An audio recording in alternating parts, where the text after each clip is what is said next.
Hey everyone, this is the Kai's Elemental Fire Mech set from LEGO Ninjago. This cost me $30 US, 30 for its 322 pieces, and contrary to the name of the set, it actually comes with 2 mechs and 4 minifigures. This is the main thing you're paying for here, so we'll look at it first. This does have the standard modern level of low-end articulation for mechs. So there is no articulation at the knees, though they are pre-bent. There's no articulation at the elbows, though they are pre-bent. And then you've got ball joints pretty much everywhere. It actually is a very simple design from an engineering perspective, in spite of the fact that it's very, very bulked up. Thankfully, it does look pretty good from all angles, and it does give you just a little bit of extra messing around as you can do with the posing, because you've got these ball joints for the fire elements for the elbows, so those kind of stick back or stick up a little bit, and then you also have these fire elements up here which can be rotated around, and the pauldrons themselves can kind of be moved in and out to help basically make some more room for the arms to move around. I'll show you how far you can go. The big sword is nicely broadened, thickened with one additional thin sword there. That's kind of a nice design. And the pilot sits down in this one. There are no stickers in the set, so this decoration here on the front is a print, and to get access, you simply open that up, and you have to kind of slide the figure out. It's only attached with 2 studs in there. Oh yeah, and on the back of one of the legs is a clip to hold on to the minifigure's own accessory. Though this looks pretty chunky, it's actually fairly light in weight because it does rely on some fairly large pieces that are relatively hollow and some hollow spaces in between. So it doesn't have a whole lot of mass up above.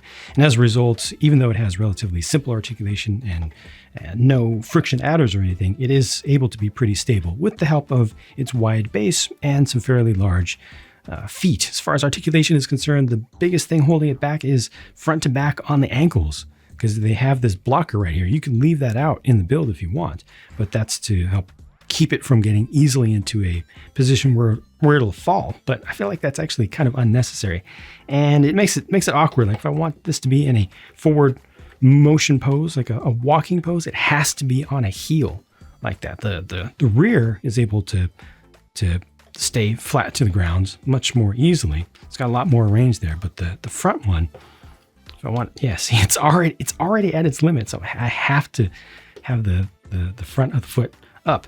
Thankfully, this does have the waist articulation built into it, which has the ratchet thanks to a relatively new piece, and you're able to get a lot more out of this because of that. Like for example, I could have it look like it's doing practically a front kick, even though it's 100% a side kick. So you have just rotated this way. But look at the stability, for just simple stuff. This is actually good.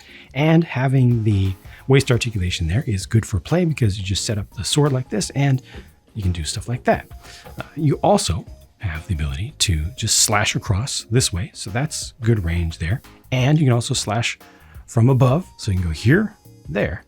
It doesn't reach out too far, but it's useful. These pauldrons get out of their own way. You don't have to manually move them as you go. So you see it just makes space. That shoulder just makes space to get the articulation that I want, which is really nice. I know that was done intentionally. That is not an accident with some of the shaping around here and the exact placement of it.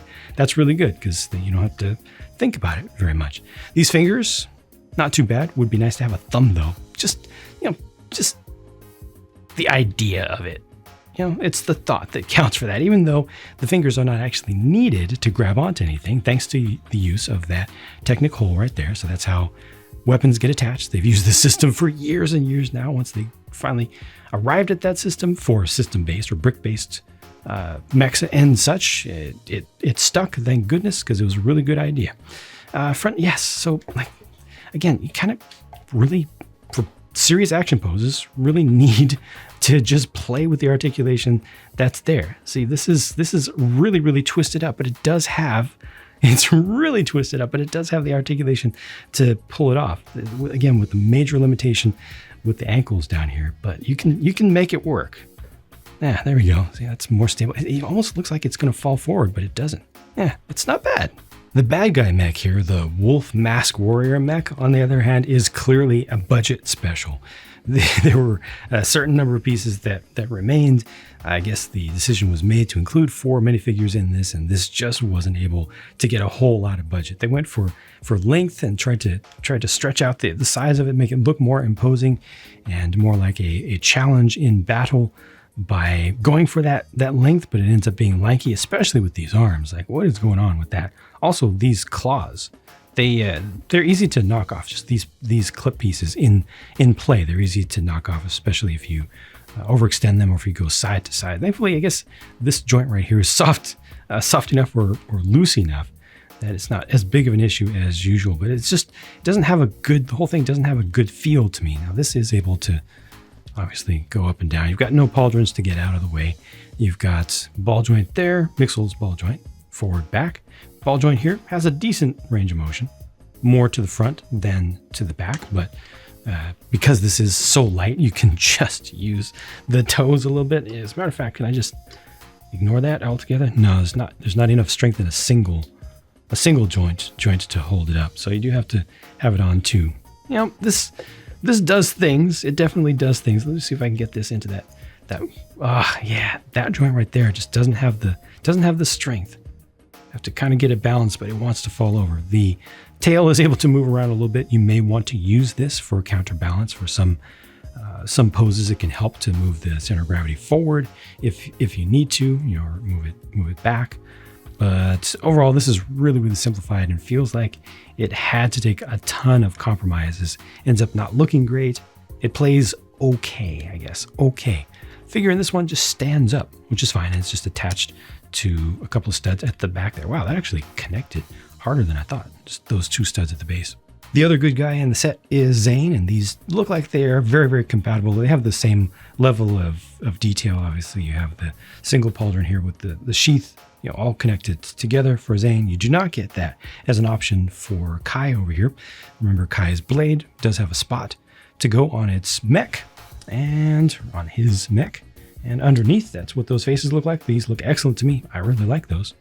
And here are the normal, more personable faces. The other baddie here is Jordana with a little bit of built-up weapon there.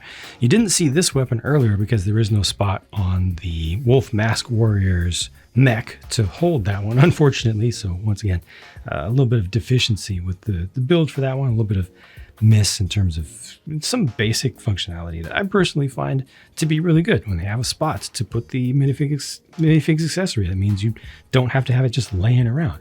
Underneath the print, the design of this is really nice, but the yellow for the skin tone I think could have been a little bit better, a little bit more opaque. But on the other side, this works out a little bit better, and you have an alternate face here too. The leftover pieces give you extra weapons, which is nice. And again, there were no stickers for this set. Again, this was $30 US. It is 30 euros, 25 pounds UK, or $40 Canadian.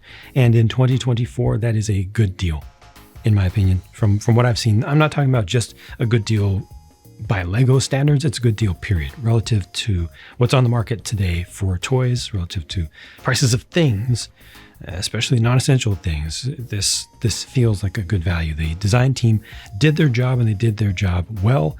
Maximizing the amount of stuff for your dollar. Definitely compromises show right here, but it does deliver you, rather than just the one mech plus a tiny little ground turret side build or something, gives you a whole other mech, and it's not a tiny one. They could have made it even smaller than that. So I do respect the effort, even though I have issues with, especially the arms. I really have trouble with the arms.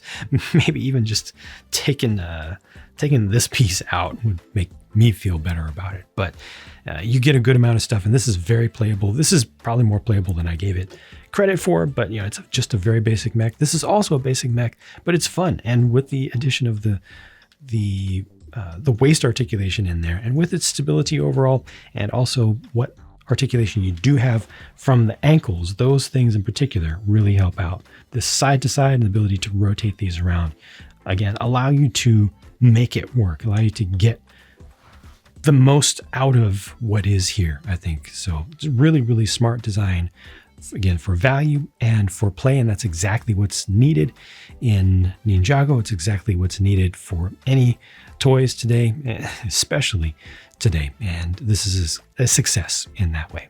those are my thoughts for now. Thank you very much for watching. Follow me on Twitch if you want to see my live builds, and I'll talk to you again soon.